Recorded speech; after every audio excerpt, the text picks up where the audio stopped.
இதுக்கு தாண்டா எல்லாருமே காத்துட்டு இருந்தோம். நாளைக்கு ஐபிஎல் ஸ்டார்ட் ஆக போகுதுங்க. நிறைய பழைய பைக்கெல்லாம் கொடுக்க வேண்டியது இருக்கு. ஆரம்பிக்கலாமா? நாளையில இருந்து ஒரு 2 மாசத்துக்கு ஜாலியான ஈவினிங்க மொத்தமா 70 மேட்ச் பட்டைய கலப்புல, அது மொரட்டு பிளேயர்ஸ்ல நிறைய டீம்ல இருக்காங்க.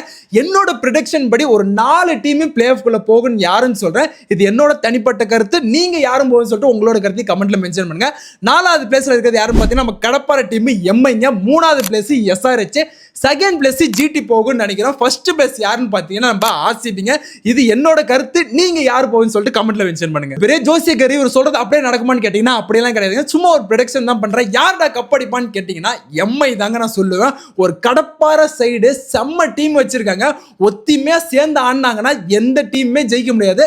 இந்த வருஷம் கப்பு வந்து என்னோட ப்ரெடிக்ஷன் படி எம்ஐக்கு தாங்க. அப்புறம் என்னங்க, வாங்க டெய்லியுமே சண்டை போடலாம். என்ன ஃபாலோ பண்ணிட்டு என் ப்ராட்காஸ்ட் சேனல்ல ஜாயின் பண்ணீங்க. டெய்லியும் ஐபிஎல் அப்டேட்ஸ், சினிமா அப்டேட்ஸ் உங்களுக்கு வந்துகிட்டே இருங்க. மறக்காம உங்க ஃப்ரெண்ட்ஸுக்கு ஷேர் பண்ணி யாரா இந்த வருஷம் ஜெயிப்பேன்னு சொல்லிட்டு கமெண்ட்ல மென்ஷன் பண்ண சொல்லுங்க.